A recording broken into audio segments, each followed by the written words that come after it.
Welcome to Misty Pulsex. You don't have to stay awake for this one. Just lie back and listen as we sail through Jupiter's soft clouds and circle its moons. A world of endless lava, an ice shell hiding a global ocean, ancient cratered plains. If this gentle kind of science story soothes you, a like and a subscribe are always appreciated. Now let's drift out together. You don't have to stay awake for this journey. You can just lie back, close your eyes, and let Jupiter and its moons drift around you like a quiet dream. As you settle in, you might like to know a few gentle secrets about where we're going tonight. Jupiter is so large that more than 1,000 Earths could fit inside it. One of its moons, Europa, seems to hide more water beneath its icy shell than all the oceans on Earth combined.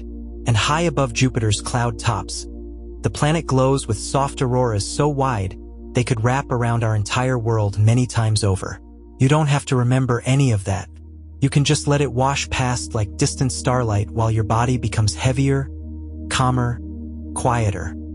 Tonight, we're going to float outward from the warmth of the inner solar system, across the wide dark between the planets, until we arrive at a giant made of gas and storms, and then drift gently among the many worlds that circle it. We'll visit bright ice-covered moons and dark rocky companions, places with hidden oceans and worlds locked in eternal twilight. We'll move slowly, like a spacecraft on a long, smooth trajectory, and you can follow every detail, or you can simply rest and let the story carry on without you.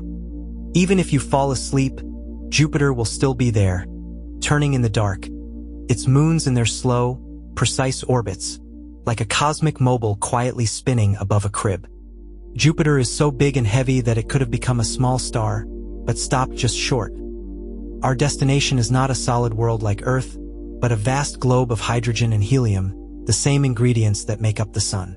If Jupiter had been about 70 or 80 times more massive, the pressure and temperature inside it might have risen high enough for the kind of nuclear reactions that make stars shine on their own. Instead, it rests in a kind of middle state, too light to ignite but too massive to be just another planet.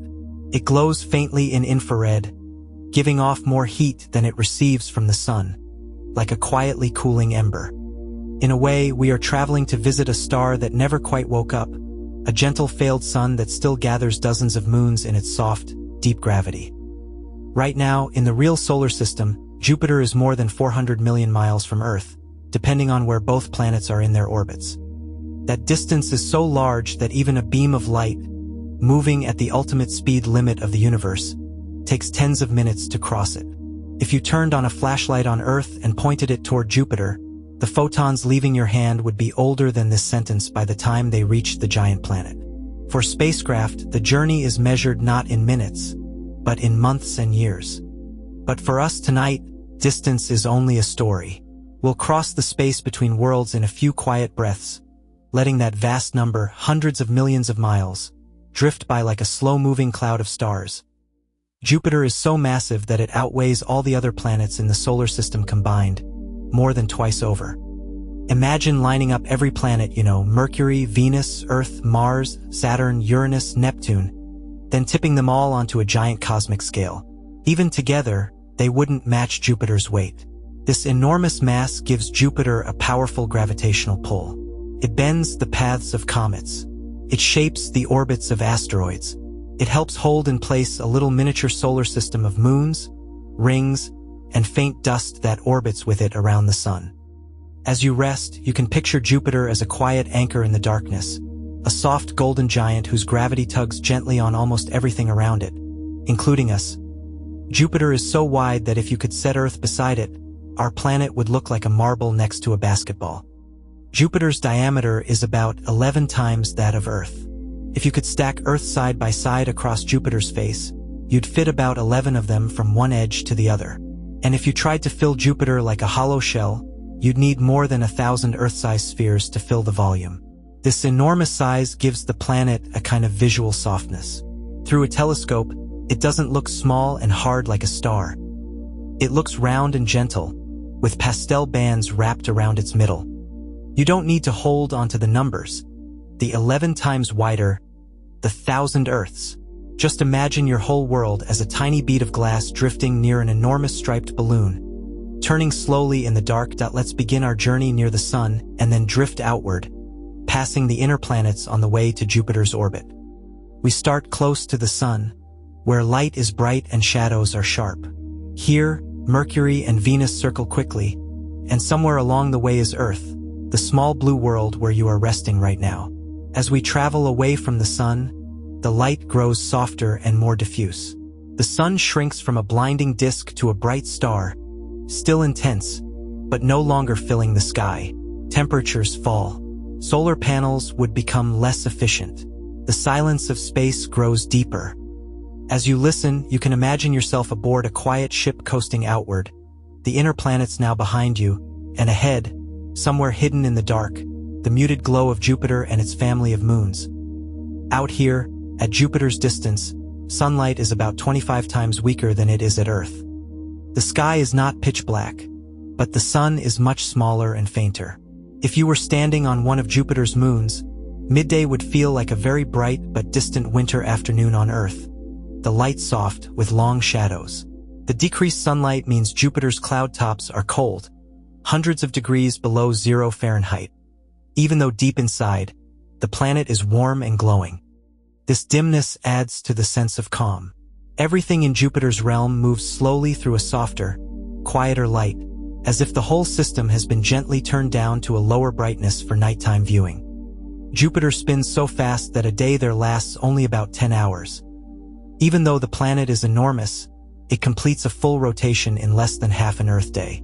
That rapid spin causes its equator to bulge outward, so Jupiter is slightly squashed, wider from side to side than from top to bottom. The fast rotation also helps drive the powerful winds that shape its cloud bands. In Jupiter's atmosphere, these winds can blow at hundreds of miles per hour, but from a distance, all this motion blends into a peaceful pattern of stripes. As you breathe in and out, you can imagine the planet turning beneath you, completing more than 2 full rotations while you sleep through a single quiet night. Jupiter doesn't have a solid surface you could stand on, just layers of gas that slowly become liquid and then something stranger. If you descended into Jupiter's atmosphere, you'd first pass through high, thin clouds made mostly of frozen ammonia, glowing softly in sunlight. Deeper down, the pressure and temperature rise. The gases become thicker, more like a supercompressed liquid than an ordinary atmosphere. Go far enough, and the hydrogen itself becomes metallic, conducting electricity and generating magnetic fields. Somewhere at the very center, there may be a dense core of rock and ice, or perhaps a more diffuse region of heavy elements. We're not entirely sure because we can't see that deep. You don't need to picture the details perfectly. Just imagine that Jupiter is not a solid ball, but a deep, layered ocean of gas and exotic forms of matter, with no clear line between sky and inside, only increasing pressure and warmth. The colored bands we see on Jupiter are giant streams of gas flowing in opposite directions around the planet. These bands, called zones and belts, are regions where winds race endlessly eastward or westward. The lighter zones are parts of the atmosphere where gas rises and cools, forming high clouds.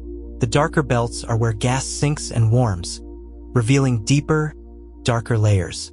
Between these flowing streams, swirling storms and eddies form, some so large that they would cover continents if they were on Earth. From far away, all this movement merges into soft stripes of cream, tan, and rusty orange, giving Jupiter the look of a planet painted with wide, gentle brushstrokes. Jupiter's famous Great Red Spot is a storm so large that Earth could disappear inside it. The Great Red Spot is an enormous, oval-shaped storm that has been observed for centuries. It spins slowly, completing one turn every few days, with winds swirling around its edges.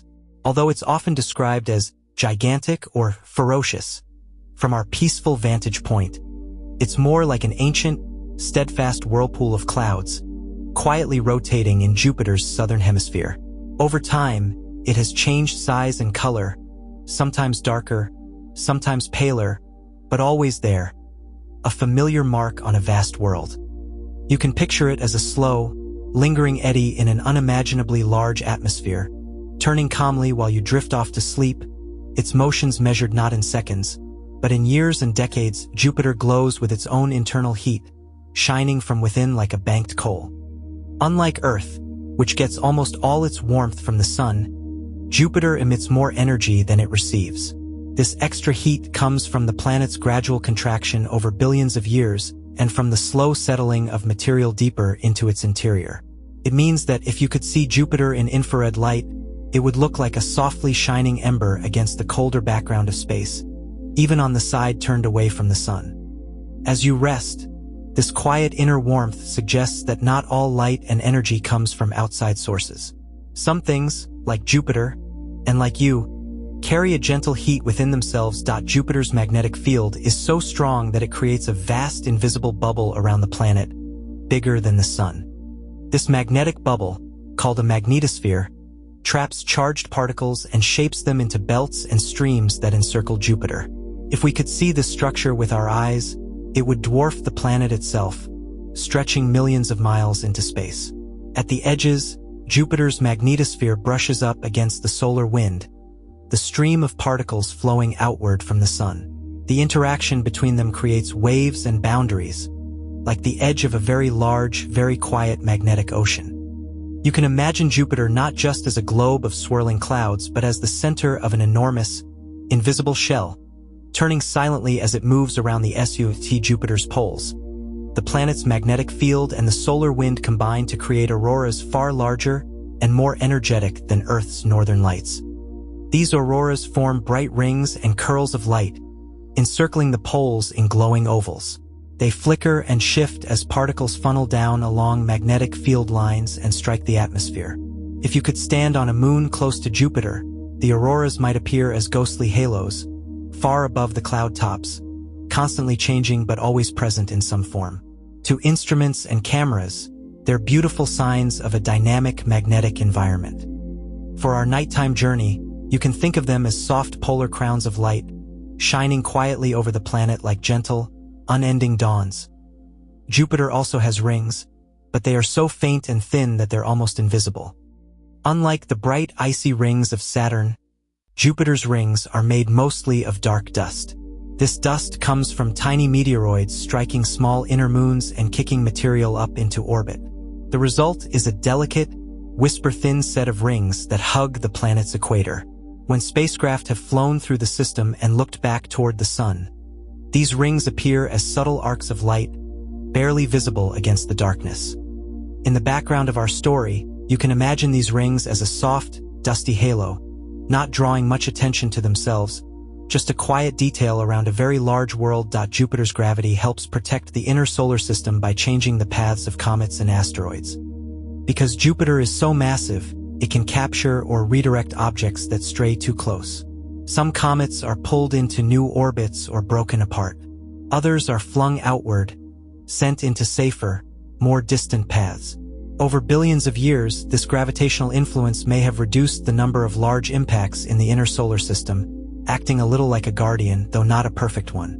We have even watched, from Earth, as comet fragments have slipped gently into Jupiter's atmosphere, leaving temporary dark scars that slowly faded away. You can imagine Jupiter as both a sculptor and a caretaker, quietly adjusting the traffic of small icy bodies, shaping the long-term patterns of our planetary family.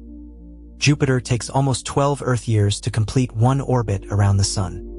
On Earth, 12 years might span an entire childhood, the time between starting school and becoming a teenager. For Jupiter, that is a single year.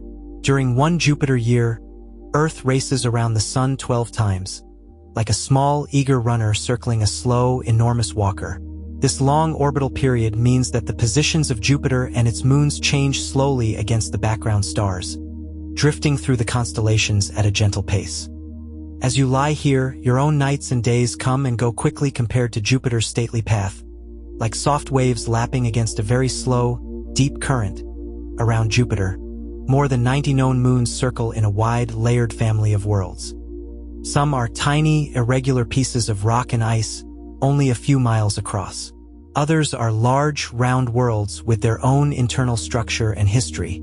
The four biggest, Io, Europa, Ganymede, and Callisto, were discovered in the early 1600s by Galileo, using one of the first telescopes.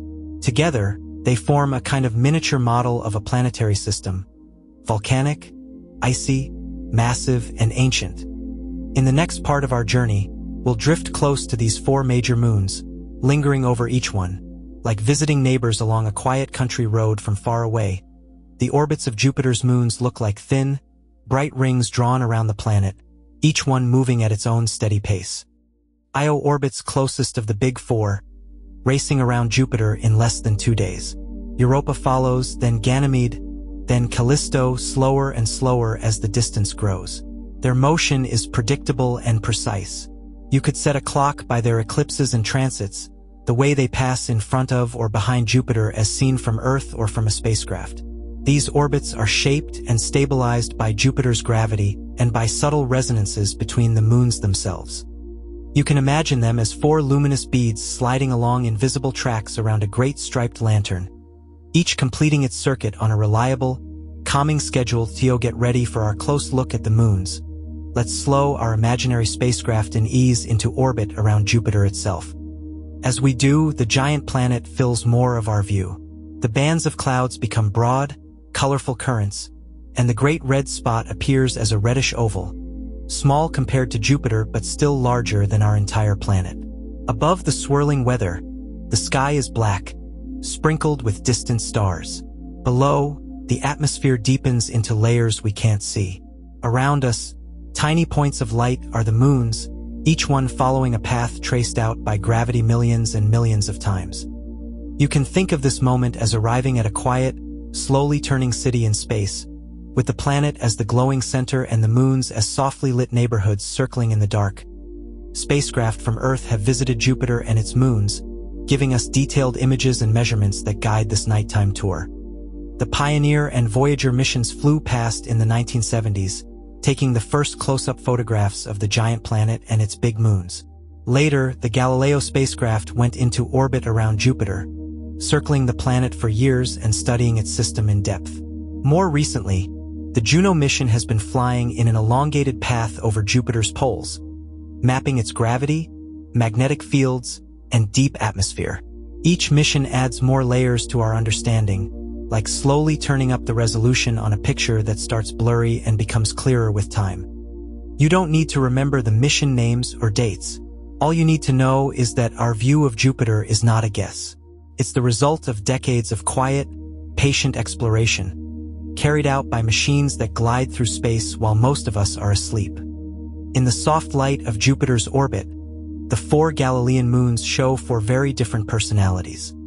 Io is bright and colorful, covered in active volcanoes. Europa is smooth and pale, wrapped in ice with a hidden ocean beneath. Ganymede is enormous, larger than the planet Mercury, with its own magnetic field. Callisto is ancient and cratered, like a record of impacts stretching back billions of years. Together, they tell stories of heat and cold, of tides and ice and rock, all shaped by Jupiter's gravity and by their own internal energy.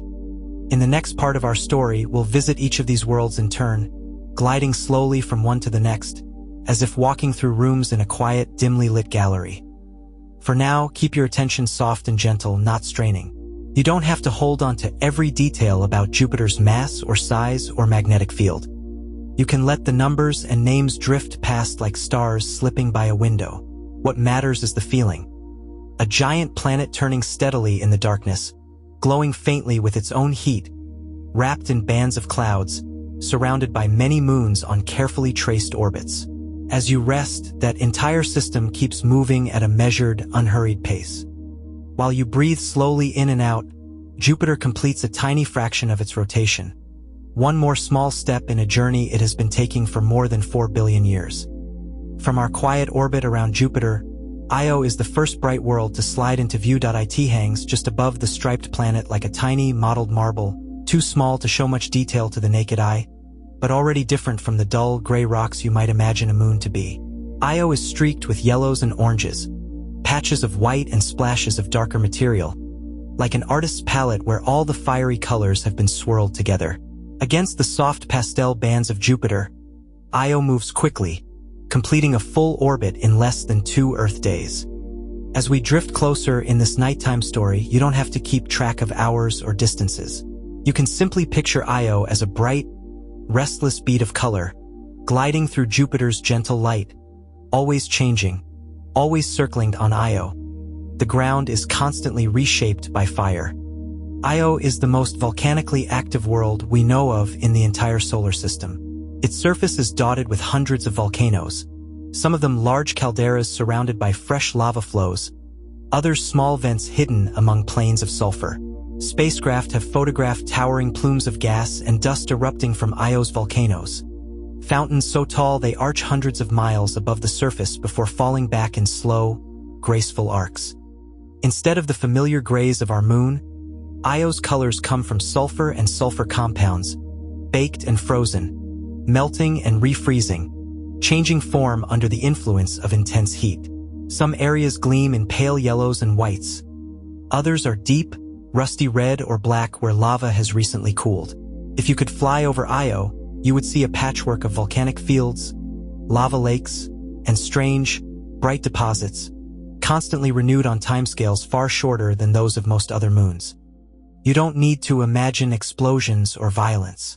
Think instead of a world where the landscape is always, quietly, in motion, new plains forming, old surfaces being covered, as if Io is endlessly rewriting its own surface in slow, hot handwriting. Io's interior is warmed by the steady kneading of Jupiter's gravity. Io is close enough to Jupiter that the planet's gravity pulls on it very strongly. And its orbit is not a perfect circle. It's slightly stretched or elliptical. As Io moves along this path, sometimes it's a little closer to Jupiter, sometimes a little farther away. The strength of the gravitational pull changes just enough to flex the moon's interior, squeezing and relaxing it over and over, like gently bending a soft rubber ball.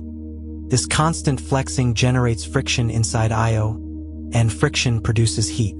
The process is called tidal heating, and on Io it's powerful enough to melt large portions of the interior rock. The molten rock seeks a way to escape, and it does so through volcanoes and fissures, spilling onto the surface as lava and gas. It's the same basic idea as the tides on Earth, caused by the moon's pull, but here, the effect doesn't just raise and lower seas. It stirs the whole moon. You can think of Io as a world caught in a slow, rhythmic grip, warmed not by sunlight or by some internal nuclear fire, but by the constant, gentle pull and release of gravity itself. Even Io's orbit is part of a larger, quiet conversation among moons. Io doesn't circle Jupiter alone. It shares its neighborhood with Europa and Ganymede, and their orbits are linked in a pattern called a resonance. For every time Ganymede goes around Jupiter once, Europa goes around twice, and Io goes around 4 times. This repeating pattern subtly tugs on Io's orbit, preventing it from settling into a perfectly circular path. Because that path stays slightly stretched, Jupiter's tidal pull on Io keeps changing, and the flexing and the heating never quite switch off. Without the resonance, Io might cool and calm over time. With it, the kneading continues, and so does the volcanism. The 3 moons, without any intention, keep each other locked into this long-term rhythm, each orbit reinforcing the others. While you're resting, not needing to solve any equations, you can imagine Io, Europa, and Ganymede as dancers in a slow, repeating pattern, their motion so steady that they've gone on for billions of years, each step helping to shape the worlds they inhabit. Io's mountains tower above plains of frozen sulfur, but they stand on a floor that is always shifting. Beyond the volcanoes and lava lakes, Io has tall mountains, some of them higher than Mount Everest on Earth. These peaks are not like the chains of mountains formed by plate tectonics on our planet. Instead, many of Io's mountains appear as isolated, blocky structures, with steep cliffs rising from surrounding plains. They may form as Io's crust is squeezed and broken by the internal stresses of tidal flexing, with blocks of crust forced upward and tilted. Over time, the surface around these mountains is buried under fresh volcanic deposits, while the mountains themselves may weaken and collapse. In places, you can see enormous landslides, where sections of mountain have slumped down, spreading debris for miles. The result is a landscape where nothing seems perfectly settled, where solid rock behaves almost like an incredibly slow, brittle fluid. You can picture these mountains as temporary sculptures in stone, rising from a floor of constantly renewed sulfur and lava, standing for a time, then slowly being erased as Io continues its quiet cycle of heating and resurfacing. If you could stand on Io and look up, Jupiter would fill a huge part of the sky. Imagine yourself on Io's surface, standing on a cooled lava plain under a black, airless sky. There's no breathable atmosphere, only a very thin envelope of gas made mostly of sulfur dioxide, too sparse to carry sound the way air does on Earth. Above you, instead of a small moon, you see Jupiter, enormous, striped, with belts and zones visible to the naked eye. It would appear many times larger than our moon does in Earth's sky. Over time, Jupiter wouldn't rise and set in the way the moon does for us. Io is tidally locked, which means the same side of Io always faces Jupiter. From that hemisphere, Jupiter would hang in the sky at nearly the same position, swaying a little as the orbit carries Io closer and farther, but never drifting far from its spot. On the far side of Io, Jupiter would never be seen at all. As you imagine this view, with Jupiter looming massive and still above a stark volcanic world, you can let the silence of that scene wash over you. No wind, no rustling leaves, just the steady presence of a giant planet in a dark, almost soundless sky. Io's volcanic breath helps paint light onto Jupiter's poles. When Io's volcanoes erupt, they release huge amounts of gas and dust into space. Some of this material, once it escapes Io's weak gravity, becomes ionized. Its atoms lose electrons and turn into charged particles. These particles are caught by Jupiter's magnetic field and guided into a donut-shaped region around the planet, called a plasma torus, that traces Io's orbit. From there, some of the particles follow magnetic field lines down into Jupiter's atmosphere, especially near the polar regions. Where they collide with atmospheric gases, they create bright spots in Jupiter's auroras, specific footprints that correspond to Io's position in its orbit. In ultraviolet images, you can see these as glowing, fixed features in rings of polar light, drifting around the pole as Io moves. It's a quiet connection. A moon's volcanoes, hundreds of thousands of miles away, subtly shaping the glow in a planet's polar sky. Even in the vast emptiness of space, nothing is completely isolated. Everything is part of a slow, invisible exchange. As we leave Io, we drift outward to a world shaped not by fire on the surface, but by water hidden within. Pulling gently away from Io's mottled face, we let its yellows and reds shrink back down to a tiny disk. Ahead of us, Europa brightens, closer now, reflecting sunlight from its smooth, icy shell. Where Io was loud in color and dramatic in texture, Europa looks calm and pale, like a world carved from frozen milk and lined with faint, delicate cracks.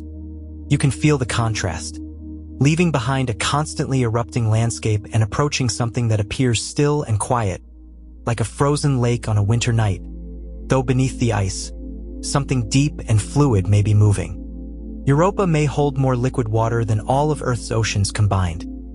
Europa is only a bit smaller than our moon, but under its icy crust, scientists believe there is a global ocean of liquid water. The ice shell is thought to be several miles to perhaps a few tens of miles thick, and beneath that, the ocean may extend for tens of miles more. If you could slice Europa in half and look inside, you'd likely see a relatively thin frozen lid floating on a deep, dark sea, wrapped around the entire moon. We can't see this ocean directly, but multiple lines of evidence point toward its existence. Measurements of Europa's magnetic environment suggest a conductive layer beneath the surface, consistent with salty water.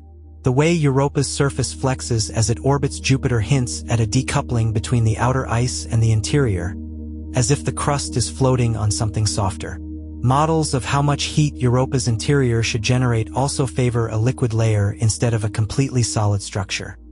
The exact numbers don't really matter for your rest. You can let them drift away. What you can hold onto gently is the idea of a whole world with a hidden ocean, an entire globe that is, in a sense, one enormous quiet sea wrapped in ice. Europa's surface is etched with long, dark lines, like cracks in a porcelain shell. When spacecraft have flown past Europa and taken detailed pictures, they've revealed a surface nearly free of large impact craters. Instead, it's crisscrossed by ridges, bands, and streaks that stretch for hundreds or even thousands of miles. Many of these features are thought to be cracks in the icy crust that have opened and then refrozen, or regions where material from below has risen up to the surface.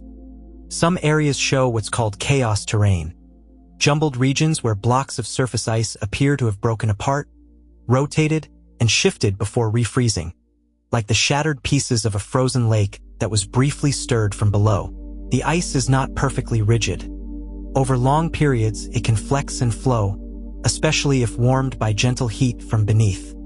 From a distance, all these lines give Europa a delicate, veined appearance, like marble or patterned glass. Up close, they tell a story of internal movement and slow reshaping, of a crust that responds to forces from below and from Jupiter's tides above. On Europa, tides may rise and fall in the hidden ocean without ever touching the sky.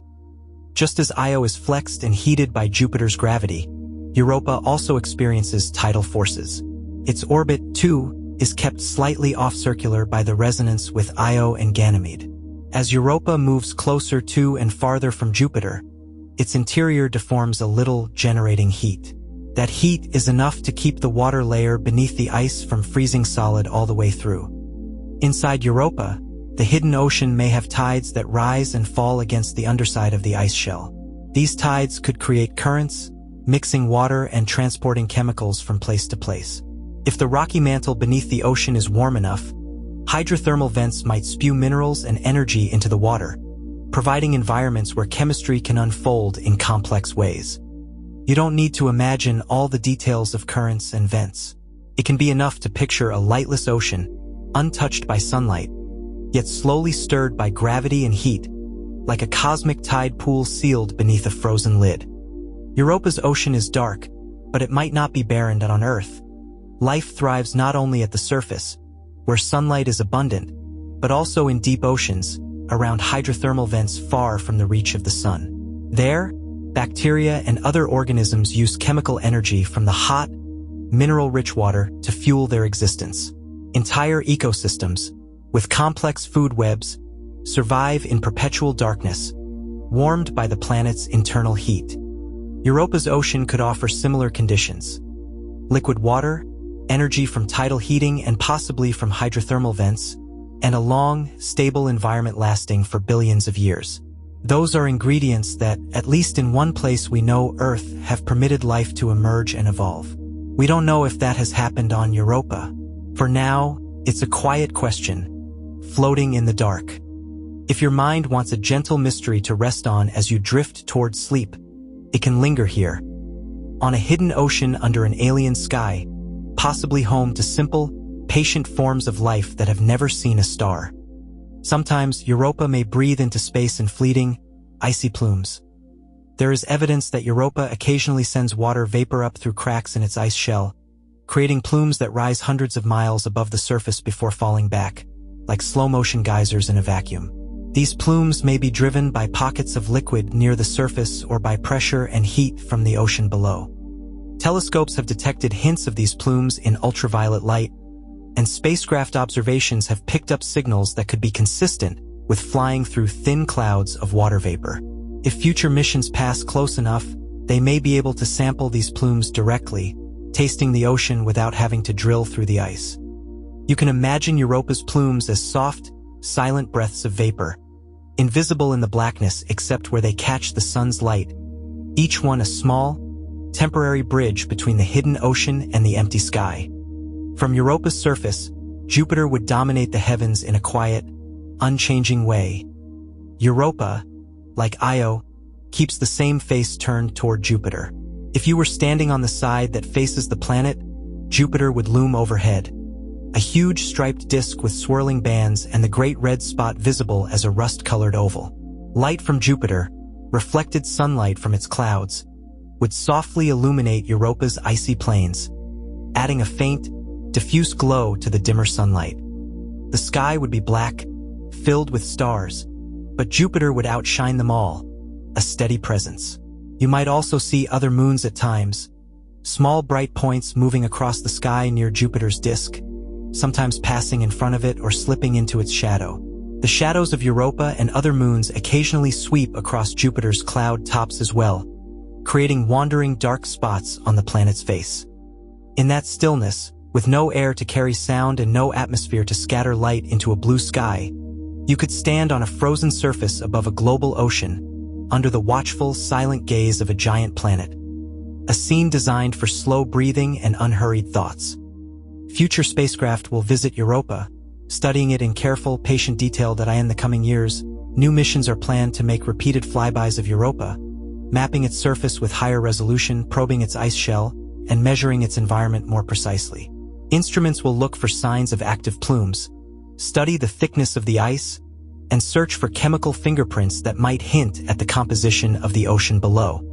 These missions move on timescales similar to the moons themselves, years of travel, years of orbiting and observing, decades from first idea to final data. They are human projects, but they unfold at a pace much slower than our day-to-day routines, more in tune with the rhythm of planetary orbits and long seasons of exploration. While you rest tonight, engineers and scientists on Earth continue their quiet work, building the tools that will one day pass over Europa's surface. By the time those spacecraft arrive, many nights like this will have come and gone for you, and yet for Europa it will still be just another small moment in a very long story. Io and Europa are opposites, one shaped by fire, the other by hidden water, but both are children of the same gravity. Io glows with the heat of constant volcanic renewal, its surface young, its features short-lived on cosmic timescales.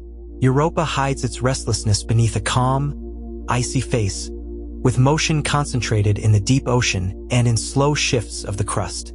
Both moons are sculpted by Jupiter's pull and by their resonant dance with other moons, transforming gravitational energy into heat in different ways. Together, they show how the same fundamental forces can create wildly different worlds. One is bright and sulfurous, the other pale and bluish-white. One remakes itself with lava, the other with ice and water. And yet both circle Jupiter in steady, predictable orbits, their paths so regular that we can forecast eclipses and alignments far into the future. As you lie here, you might imagine them as two contrasting notes in a quiet chord. Io, the deep, rumbling tone of molten rock. Europa, the soft, lingering echo of an unseen ocean. Both sound together, making the Jovian system richer and more complex than a single planet could ever be alone. Leaving Europa behind, we begin to drift toward larger and more distant moons where ice and rock mix in new ways as we pull gently away from Europa.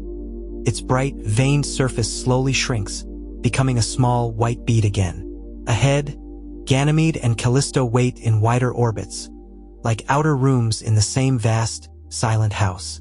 Ganymede is so large it rivals small planets, with its own magnetic field and ancient, grooved landscapes. Callisto is darker and more heavily cratered, its surface preserving a record of impacts stretching back almost to the beginning of the solar system. We won't rush toward them. In this story, distances close at the speed of your imagination. We'll take them one at a time, letting each new world arrive slowly, like a scene fading gently into view. You don't have to remember which moon comes next, or how big each one is. You can let those details drift beyond the edge of your awareness, knowing they're still there if you ever want to return to them. For now, it's enough to know that we've met Io and Europa up close. One world of volcanic color, one of hidden ocean and ice. While you rest, Jupiter and its moons continue their unhurried motion, tracing the same paths they have followed for billions of years. That Io still orbits in less than 2 days, shedding volcanic gases into space. Europa still glides along its track, its surface ice creaking and flexing in slow response to invisible tides. Jupiter continues to spin in about 10 hours, turning its stripes and storms toward and away from the sun. These rhythms are steady and patient, continuing whether anyone is watching or not. Your own rhythms, your heartbeat, your breathing, your cycles of sleep and wakefulness, are much faster, but tonight they can fall into a kind of harmony with those distant motions. Each slow breath is like one more small step in Jupiter's long journey around the sun, one more rotation, one more orbit of a moon. As part 2 of our quiet tour comes to a close, you can imagine yourself floating just beyond Europa's orbit, looking inward toward Jupiter, outward toward the darker moons yet to come, and inward again toward the place where you're resting far away on a small blue world. Ganymede is the largest moon in the entire solar system, Bigger even than the planet Mercury as we drift outward from Europa, Ganymede begins as a tiny speck of light near Jupiter's shining disk. Slowly, as our imaginary ship glides closer, it grows into a grayish globe, mottled with bright and dark patches. If you could line up all the moons in the solar system, Ganymede would be the heavyweight champion, wider than Mercury, and not so much smaller than Mars. Yet it's still called a moon because it circles Jupiter rather than the Sun.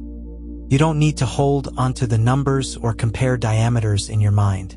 It's enough to know that Ganymede is not a small side character in Jupiter's story. It's a true world in its own right, a quiet giant moving through the dim light at the edge of a gas giant's domain. Ganymede is the only moon we know that has its own magnetic field. Most moons simply ride along inside their planet's magnetic environment, passive passengers in a larger field. Ganymede is different. Deep inside, it appears to have a molten metallic core, probably rich in iron, that is still slowly churning. This motion generates a magnetic field, much like Earth's core creates our planet's magnetosphere. The result is a small magnetic bubble wrapped around Ganymede, nested inside Jupiter's vastly larger magnetic bubble. Where Ganymede's field and Jupiter's field interact, charged particles are guided along invisible lines, and faint auroras can shimmer in the thin atmosphere around Ganymede's poles. We've seen hints of these auroral bands through careful observations, glowing softly in ultraviolet light that human eyes can't see directly. You can picture Ganymede as a little planet within a planet's realm, carrying its own magnetic heartbeat as it orbits. A quiet bubble moving inside a larger, louder one beneath Ganymede's icy crust. There may be not just one ocean, but several layers of ocean and ice stacked like a cosmic layer cake. Ganymede's surface is mostly water ice mixed with rock and dust. But gravity data and magnetic measurements from spacecraft suggest something more complex deeper down. Models indicate that beneath the rigid crust, there could be alternating layers of ice and liquid water, each with slightly different properties. Some scientists imagine up to several distinct oceans sandwiched between frozen layers, extending down toward a rocky, silicate mantle.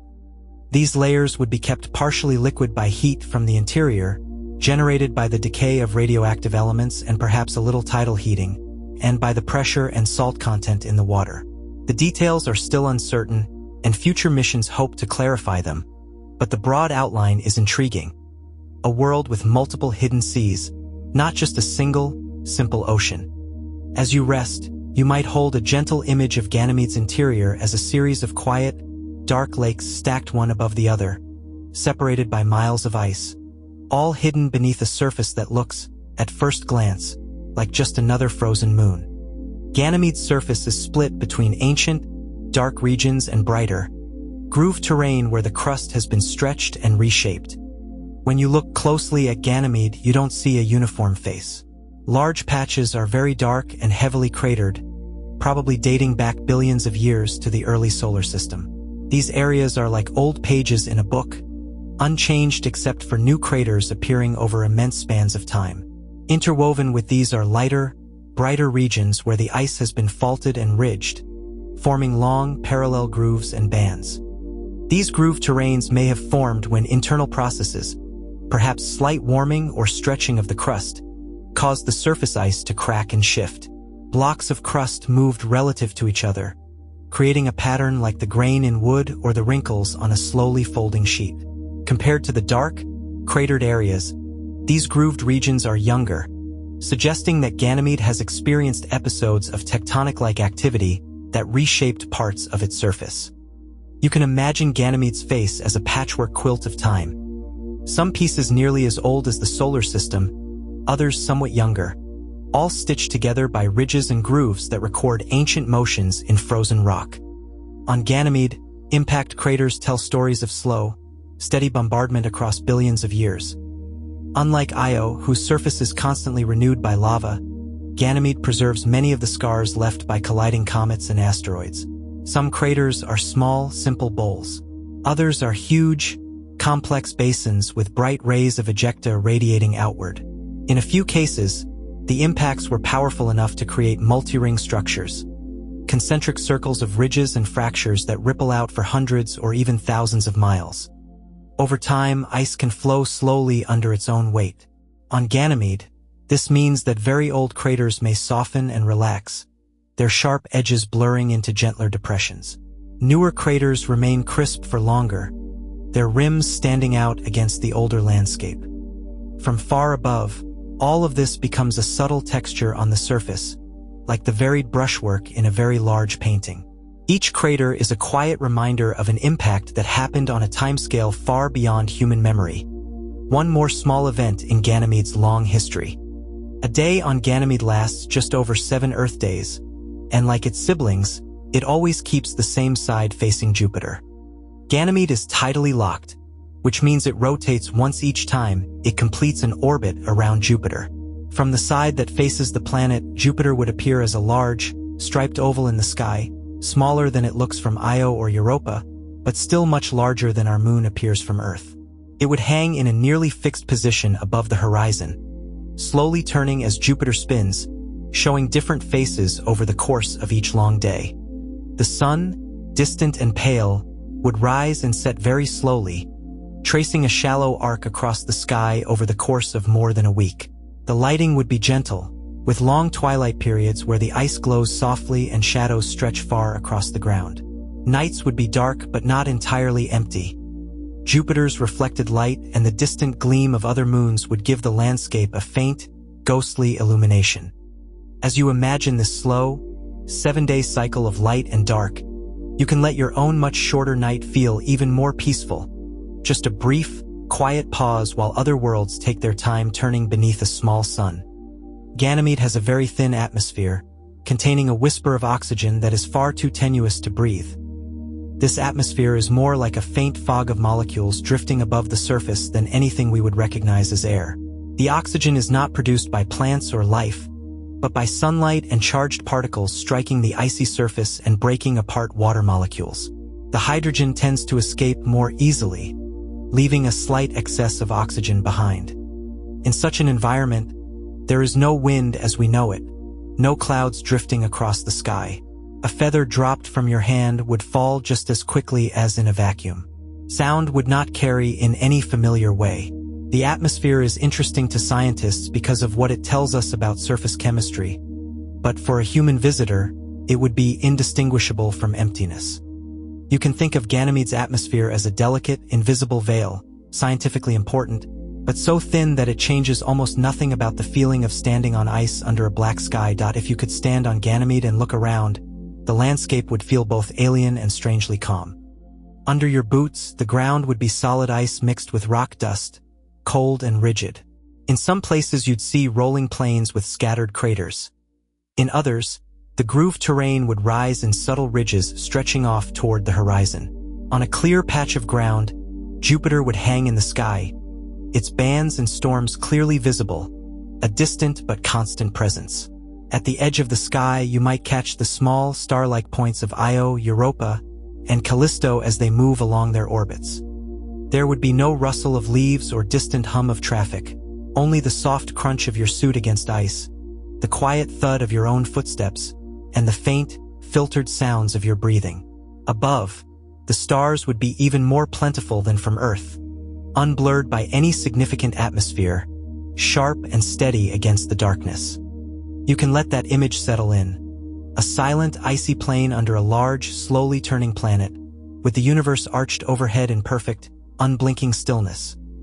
Now we drift farther outward, toward Callisto, the outermost of the 4 great Galilean moons, and one of the most heavily cratered worlds we've ever seen. As Ganymede recedes behind us, shrinking back toward Jupiter's glow, Callisto comes into view on a wider, slower orbit.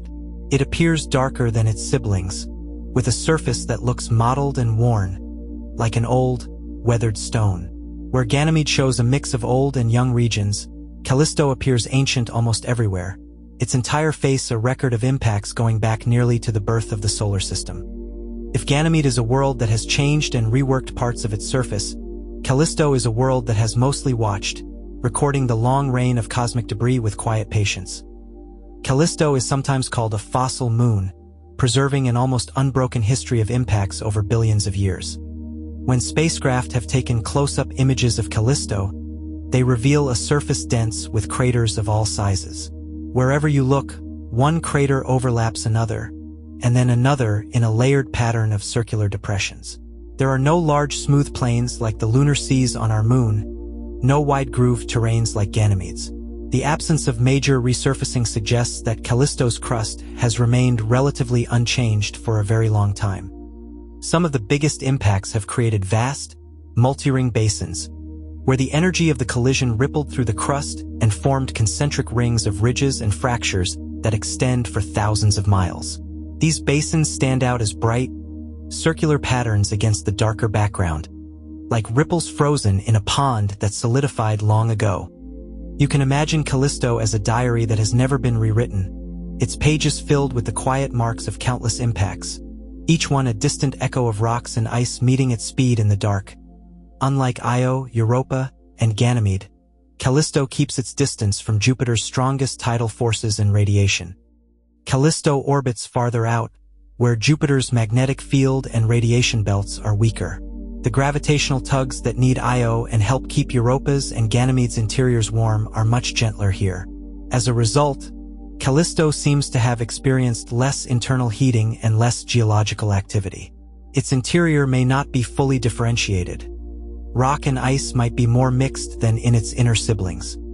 This relative calmness makes Callisto a quieter world, less prone to resurfacing or internal reworking.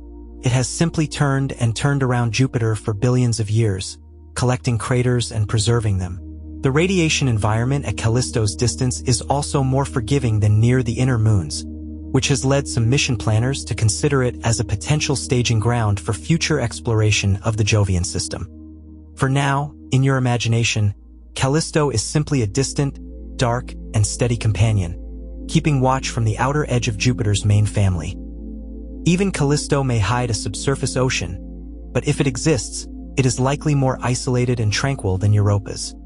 Magnetic measurements from flyby missions suggest that Callisto, like Europa and Ganymede, may host a conductive layer beneath its surface. This could be a salty ocean sandwiched under thick ice. However, because Callisto experiences less tidal heating, any such ocean might be colder, more sluggish, and perhaps confined to specific depths rather than being vigorously churned. If this ocean exists, it may not be as active or hospitable as Europa's. It might be more like a slow, cold, briny layer embedded within the ice, barely moving on human timescales. Still, liquid water in any form is interesting, and Callisto's potential ocean adds another layer of quiet complexity to what might otherwise seem like just a heavily cratered ice rock sphere. You can think of Callisto as a world with layers of history, an ancient, scarred surface above, and possibly, deep below, a still, dark ocean that has hardly stirred for eons.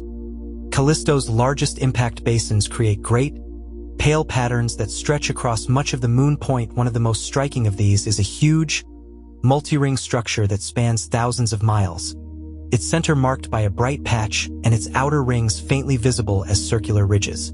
These rings may have formed when a large impact caused the crust to flex and fracture, producing concentric waves that froze in place.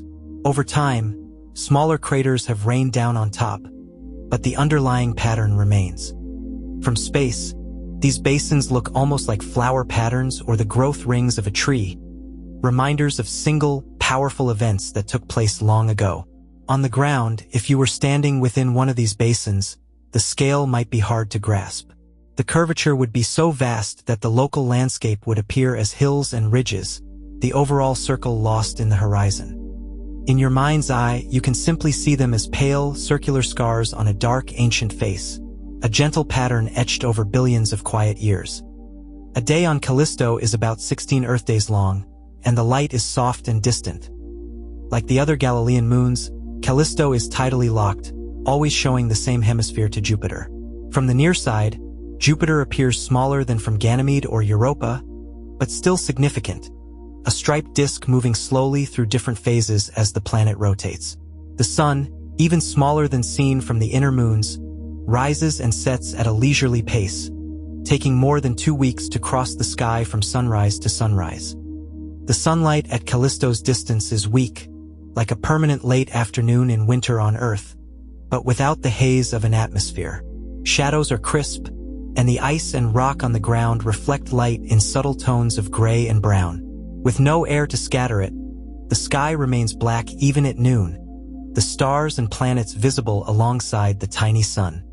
As you imagine this slow, faint daylight, you can let your own room feel even more sheltered and warm by comparison. A small, bright place on a much closer, much sunnier world. Because Callisto's environment is quieter and less harsh than that of the inner moons, some future explorers imagine it as a possible base camp on the edge of Jupiter's system. Its weaker radiation levels and relative stability might one day make it a safer place for long-term human presence than Io or Europa. From orbit around Callisto or from habitats on its surface, robotic probes could be sent inward toward the more active moons, while people remain in a calmer, more manageable environment on the outskirts. This is still only an idea, part of the long-range dreams of space exploration. For now, Callisto is untouched by human hands, its craters and ridges unmarked by footprints or tire tracks. It has watched the sun rise and set countless times, the pattern unbroken by our presence as you rest. You can let these thoughts of future journeys drift into the background, like a soft, distant possibility. The moon itself continues exactly as it has, circling Jupiter in quiet isolation. Beyond Callisto, small, irregular moons orbit Jupiter in wide, tilted paths like distant sentinels. Dozens of tiny moons, many only a few miles across, move along orbits that are inclined, elongated, and often retrograde, meaning they travel in the opposite direction of Jupiter's rotation. These may be captured asteroids or fragments of larger bodies broken apart long ago. They are far too small to be spheres. Instead, they are likely lumpy and irregular, more like giant boulders than miniature planets. From our perspective out here, they are invisible pinpoints, known mostly from careful observations rather than detailed imagery. They add a sense of depth and texture to Jupiter's realm, a scattered swarm of distant stones bound by the giant planet's gravity. You can imagine them as faint, quiet companions at the edge of Jupiter's influence, each one tracing its own long, slow path through the dark.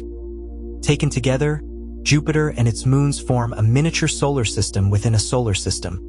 At the center is the massive gas giant, swirling with storms and banded with clouds. Around it move the four large Galilean moons, Io, Europa, Ganymede, and Callisto, each with its own character and internal structure. Beyond them, smaller moons and faint rings extend Jupiter's reach still farther into space. The arrangement mirrors the structure of the solar system as a whole. A central body, inner rocky worlds, outer icy realms, and countless small objects. This nested pattern shows up elsewhere too. Around other stars, we've discovered giant planets with multiple moons and systems of smaller planets orbiting far away. The universe seems to like building hierarchies. Systems within systems, orbits within orbits, cycles within cycles. As you lie here, your own life is part of a similar layering. Seconds within minutes, days within years, your story within the wider story of Earth, and Earth within the broader story of the solar system. From Earth, the four largest moons are visible even through a small telescope, appearing as bright points of light lined up near Jupiter. More than 4 centuries ago, Galileo observed these tiny stars near the planet and noticed that they changed position from night to night in a way that suggested they were orbiting Jupiter. This simple discovery that not everything in the sky goes around Earth helped shift our understanding of the cosmos. It suggested that the heavens were not arranged with our world alone at the center, but that other centers of motion existed. Today, anyone with a modest telescope can repeat Galileo's observations. On a clear night, you can watch as the points of light representing Io, Europa, Ganymede, and Callisto change their arrangement over hours and days, sometimes in a tight cluster, sometimes spread out. Their motion is a gentle reminder that even the objects we think of as fixed in the sky are quietly moving, following precise paths through space. If you've ever looked up at a starry sky and felt a sense of slow motion and depth, you've touched the same feeling that those moons reflect. Steady movement that doesn't demand attention, but is always ongoing. Today, spacecraft orbit and fly past Jupiter's moons with far sharper eyes than Galileo's, but the sense of patient curiosity is the same. The Galileo orbiter spent years circling Jupiter, passing by each of the Galilean moons and mapping their surfaces. The Juno spacecraft continues to study Jupiter's gravity, magnetic field, and atmosphere from a polar orbit, peeling back layers of mystery about the planet's interior. Future missions are planned to focus specifically on Ganymede and Europa, carrying instruments designed to probe their ice shells and hidden oceans. These missions unfold over decades, planned, built, launched, and finally arriving after long coasts through the emptiness between planets. They carry our questions outward at a pace that matches the slow orbits of the worlds they study. As you drift towards sleep, you can imagine these small, silent machines cruising through Jupiter's realm, taking pictures and measurements while the moons continue their ancient orbits, unhurried by our curiosity. Deep inside Jupiter itself, beneath the visible clouds, pressure shapes matter into forms that are hard to experience on Earth. As you descend in your imagination through the planet's atmosphere, hydrogen and helium gas gradually become denser and hotter. The atmosphere thickens into a kind of fluid, with no obvious boundary between air and inside. Far deeper down, under enormous pressures, hydrogen may take on a metallic form, conducting electricity and helping to generate Jupiter's vast magnetic field. Below that, there could be a core of heavier elements, rock, metal, and other materials, either in a distinct central region or mixed into the deep interior. The exact details are still being refined, but the broad picture is clear. Jupiter is a world of gradients, of transitions from gas to fluid to exotic states of matter, all hidden beneath a surface we can never see. The moons we've been visiting are shaped not only by their own gravity and composition, but also by the magnetic and tidal influence of this deep, complex interior. You can picture Jupiter's interior as a series of slowly changing layers, each one under immense pressure, all contributing to the planet's soft glow in infrared and its powerful hold on its family of moons. Over billions of years, Jupiter and its moons have helped sculpt the architecture of our entire solar system. In the early days after the Sun formed, the region around Jupiter was filled with leftover gas, dust, and icy bodies. Jupiter's gravity helped clear and rearrange this material, capturing some objects as moons, flinging others into distant orbits, and perhaps even shaping the distribution of asteroids and comets. Its presence may have influenced how the inner planets formed and how much material reached them. Even today, Jupiter can nudge comets and asteroids onto new paths. Some are sent into the far reaches of the solar system. Others are drawn inward, where they may eventually approach the Sun or cross the orbits of other planets. These interactions happen slowly and infrequently on human timescales, but over millions and billions of years, they add up to a significant influence. As you rest through a single night, those vast timescales are easy to forget, but they are always there in the background, like a very slow, deep rhythm that underlies the faster beats of daily life. Sometimes, small icy bodies come close enough to Jupiter that they are captured or gently torn apart, their fragments adding fresh detail to the planet's surroundings. We have seen examples of this, when comets on fragile orbits around Jupiter gradually stretched into strings of pieces and then slipped into the planet's atmosphere, their energy dispersing into the clouds. From our vantage point, these events look like brief, dark marks on Jupiter's surface, fading over days or weeks, or like subtle flashes of light detected by sensitive instruments. Even in these encounters, it's helpful to think of the process as part of a long, natural cycle, not as something violent or frightening. Jupiter's gravity is simply doing what gravity does, drawing objects in, changing their paths, redistributing mass and energy over time. You can imagine these occasional visitors as tiny additions to Jupiter's story, small footnotes in a book whose main chapters are written by the slow, steady motions of the planet and its moons. We have now wandered, in our minds, across all four of the great Galilean moons: Io with its restless volcanoes, Europa with its hidden ocean, Ganymede, the giant with grooves and a magnetic field, and Callisto, the ancient cratered sentinel at the edge. Each of these worlds is different, shaped by distance, composition, and the subtle interplay of gravity and time. Together, they form a family of worlds around a planet that itself could hold 1,000 Earths. They are close enough to influence each other through resonances and tides, yet far enough apart to develop their own distinct histories. You don't need to remember every fact, how long their days are, how thick their ice shells might be, how many miles wide each crater is. Those details can float away like tiny, drifting lights. What can remain is a softer feeling that even within our own solar system, there are entire landscapes, oceans, and histories playing out on worlds that, from Earth, we see only as points of light. In the next part of our journey, we'll gently pull our attention back from Jupiter's moons and begin to zoom out, seeing the giant planet and its system as a small piece of the solar system, and the solar system as a small part of the galaxy, all while returning slowly to the quiet room where you rest. For now, you can imagine your point of view hovering just beyond Callisto's orbit, looking inward at Jupiter and its circling moons, and outward into the starry darkness beyond, held in a moment of deep, unhurried calm. From far beyond Callisto's orbit, even a giant like Jupiter begins to look small again. In your mind, drift outward just a little more, until Callisto and the other moons fall into a neat, faint line around the planet. Jupiter shrinks from a huge striped face to a glowing marble, still bright but no longer filling your view. The great red spot, the auroras, the delicate rings. Everything we've explored becomes a single shining sphere surrounded by tiny points of light.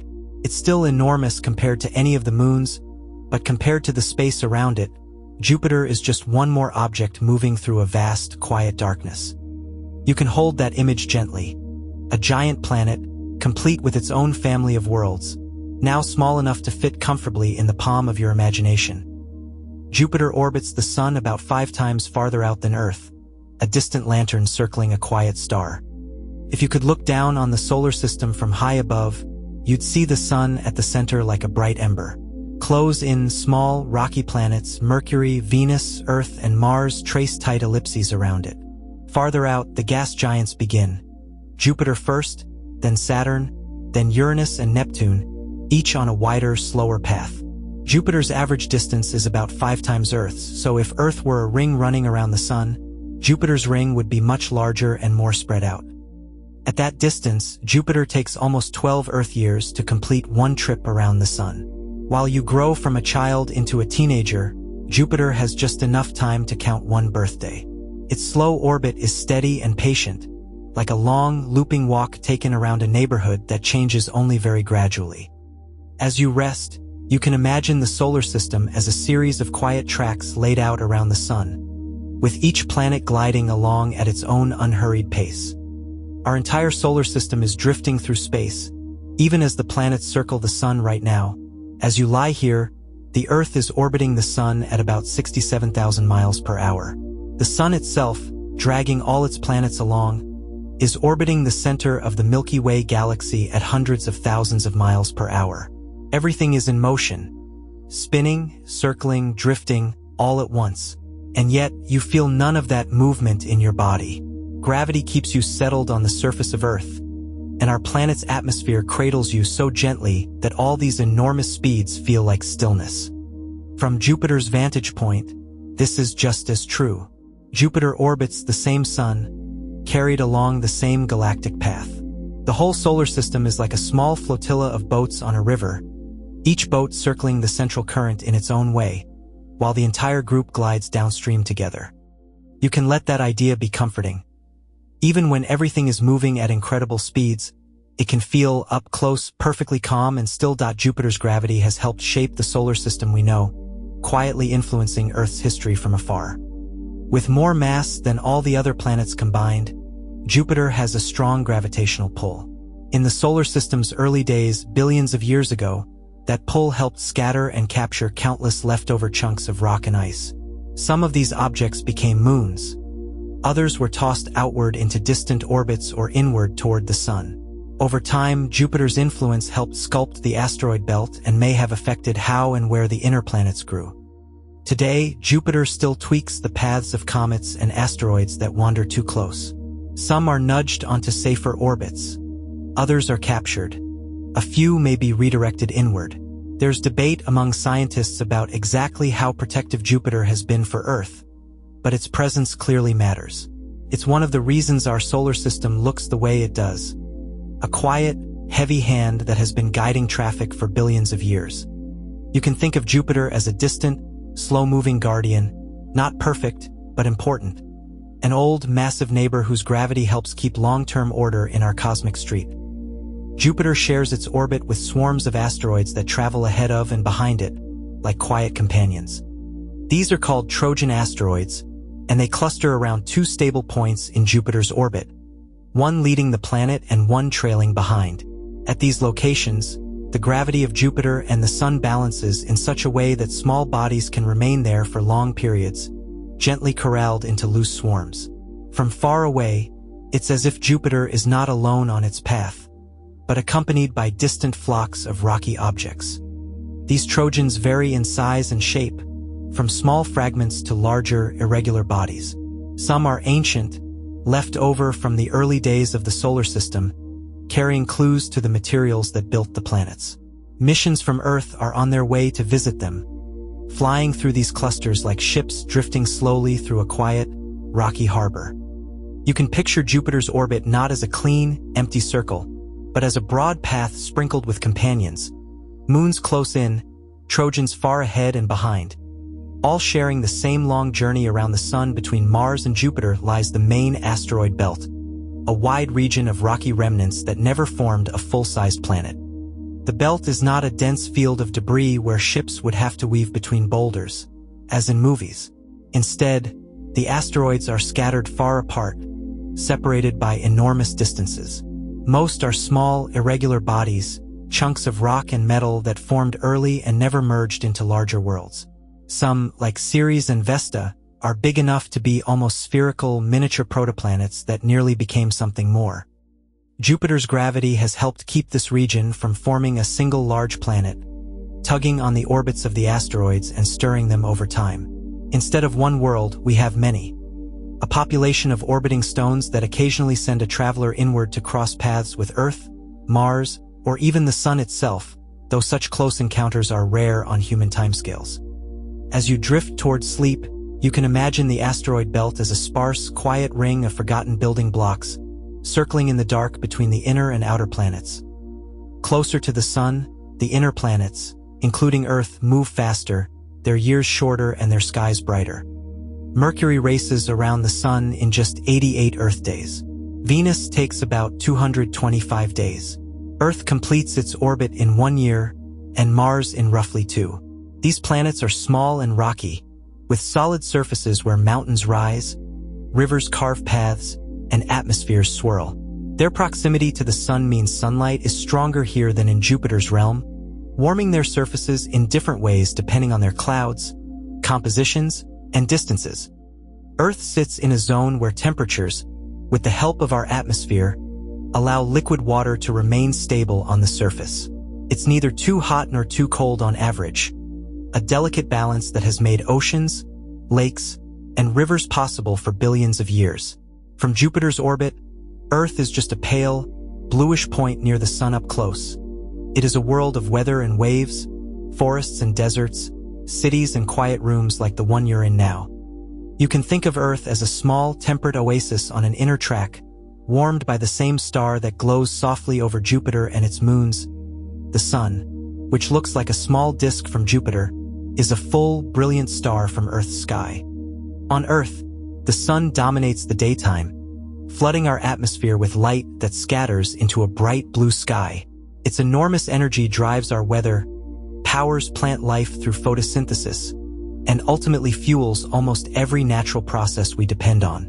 Yet in cosmic terms, the Sun is a fairly ordinary star, yellowish in color, middle-aged, not especially massive or small.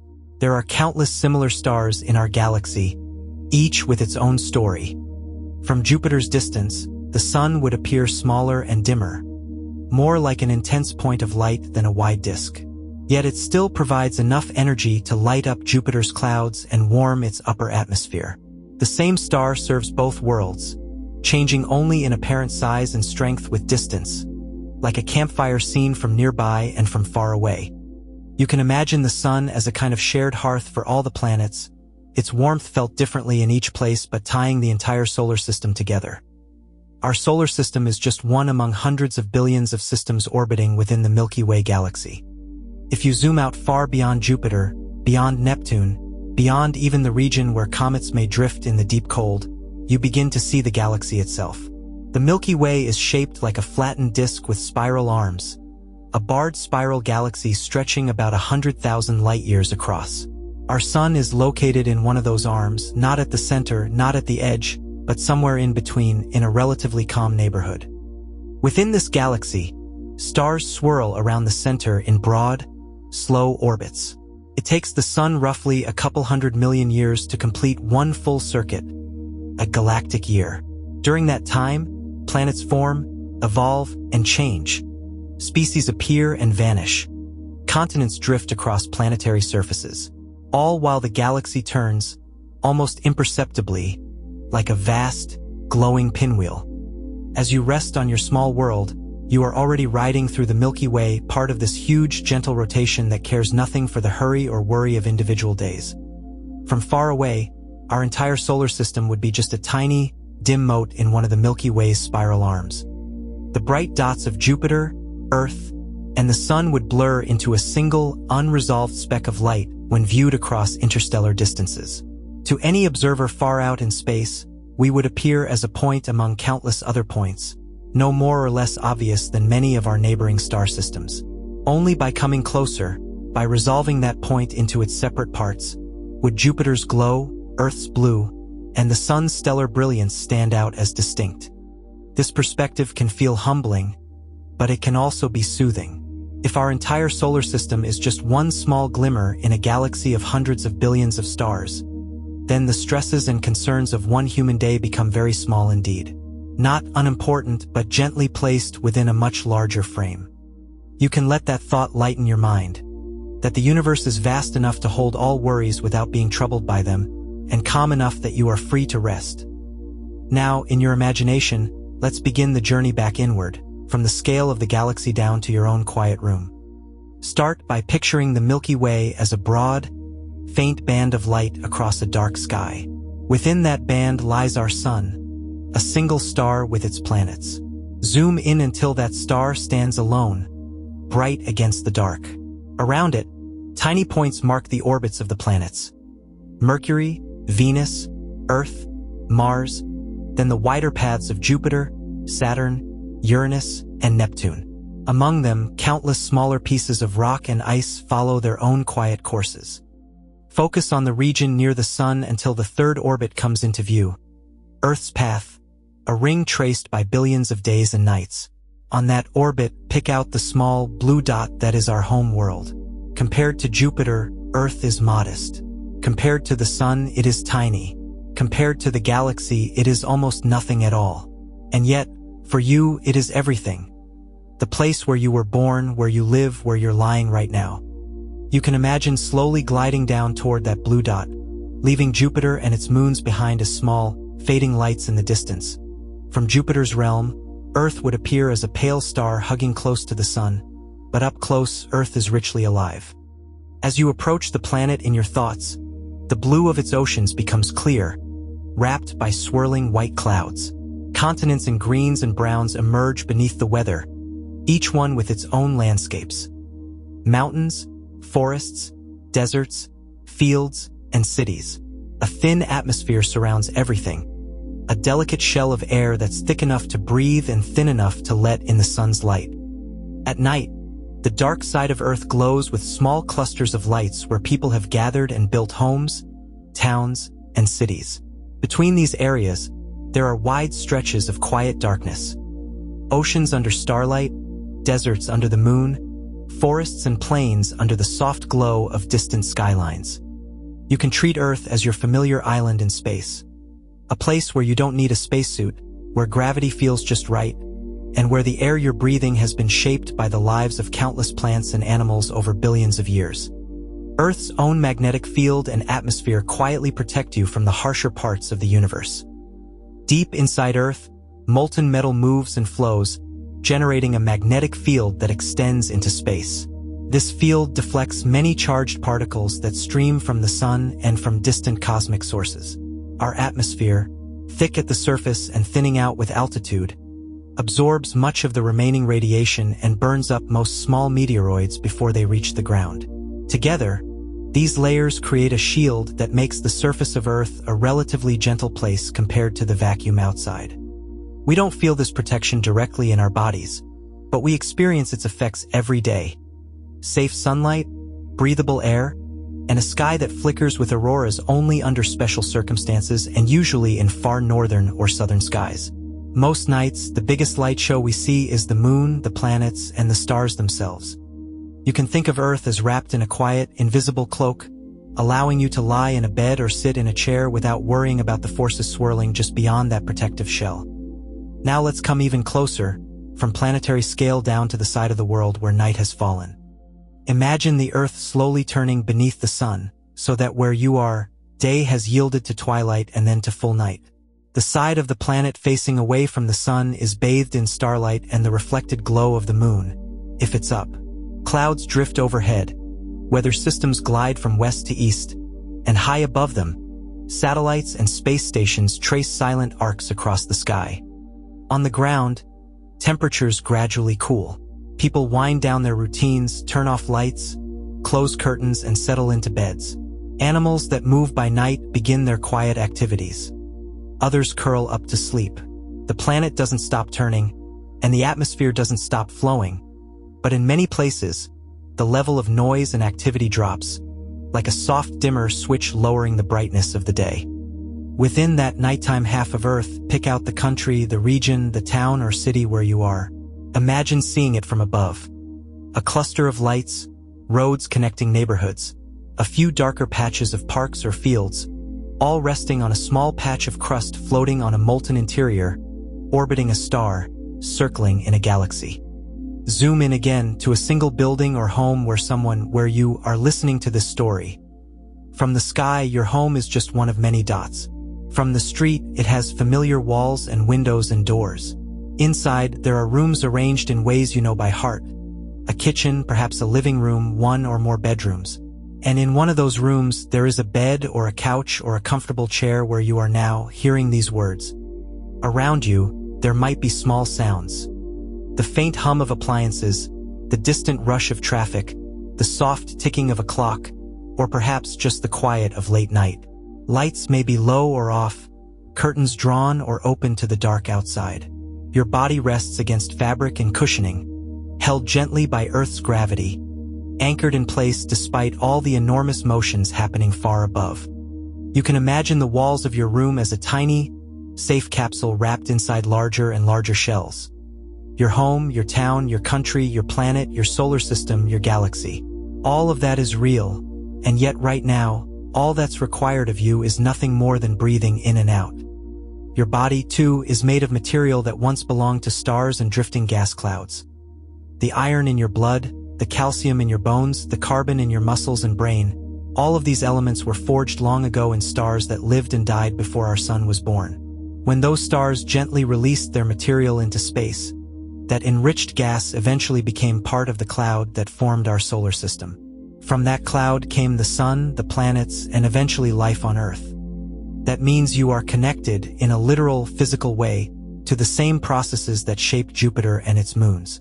The heavy elements in the core of Jupiter, the minerals in Io's lava, the salts in Europa's ocean, the rock within Ganymede and Callisto, all share a common ancestry with the atoms in you. Over billions of years, matter has simply rearranged itself, from star to gas cloud to planet to living being. You don't need to hold on to that thought tightly. You can just let it drift through your mind like a slow, gentle wave.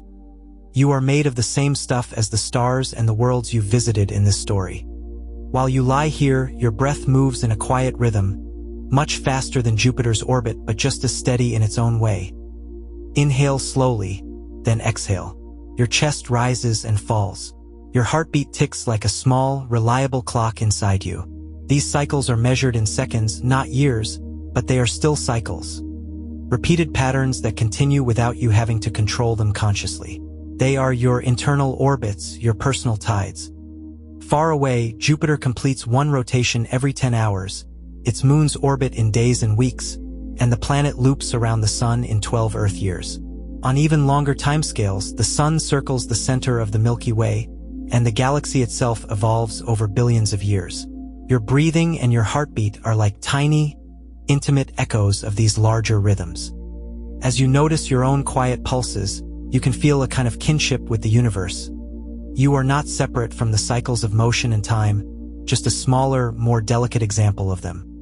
You don't have to remember any of the distances, times, or names from this journey. The exact numbers, how many miles across Jupiter is, how long Europa's orbit takes, how far the Sun is from the center of the galaxy, can all fade into the background. What can remain, if you like, is simply a set of impressions. A giant striped planet with a family of moons, an icy world hiding an ocean, a volcanic moon under a permanent giant sky, distant, cratered surfaces preserving ancient histories, and all of it drifting through space without hurry. Your mind is free to keep any of these images or to let them all go. The story will continue to exist whether you recall it perfectly or only in fragments. The planets and moons themselves will continue their orbits regardless of how clearly you picture them tomorrow. You can allow your memory to relax, trusting that if you ever want to visit these places again, you can always return in imagination or in another quiet listening. Down on your small blue world, night is just one half of a simple, reliable cycle of day and darkness. The Earth will turn, bringing you back to morning, then to afternoon, then to evening once more. The sun will rise and set. Clouds will form and dissipate. Rain may fall or winds might blow, or the air may remain still. All of these changes happen within a familiar pattern that has been running since long before there were cities or machines or stories about Jupiter at bedtime. Compared to the age of the solar system, a single night is a fleeting moment. Yet for you, right now, this moment is complete. It's enough. The universe does not demand that you stay awake to monitor Jupiter's great red spot or Europa's tides. Those things will continue on their own. You are allowed, fully and completely, to rest that if you are still awake.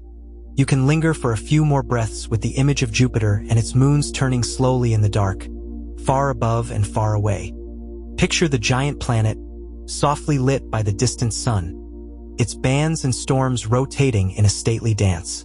Around it, Io, Europa, Ganymede, and Callisto glide along their paths, each carrying its own landscape. Lava flows, ice plains, grooved terrains, cratered fields. Smaller moons and faint rings complete the picture, adding quiet details to the scene. Now let that image gradually dim, as if you're slowly turning down the brightness on a screen. The colors fade to softer shades. The edges blur. The entire Jovian system becomes a single, warm, distant glow in the back of your mind. Still there, still moving, but no longer demanding any effort to hold. You can keep it as a tiny, comforting thought. That somewhere in the night sky, those worlds are turning, whether you're awake to think of them or peacefully asleep. If you've already drifted into that gentle space between waking and sleep, you don't need to do anything more. The story has carried you outward and back again. From your room to Earth, to Jupiter and its moons, then all the way out to the galaxy and finally home. The universe remains vast and complex, but your role in this moment is simple.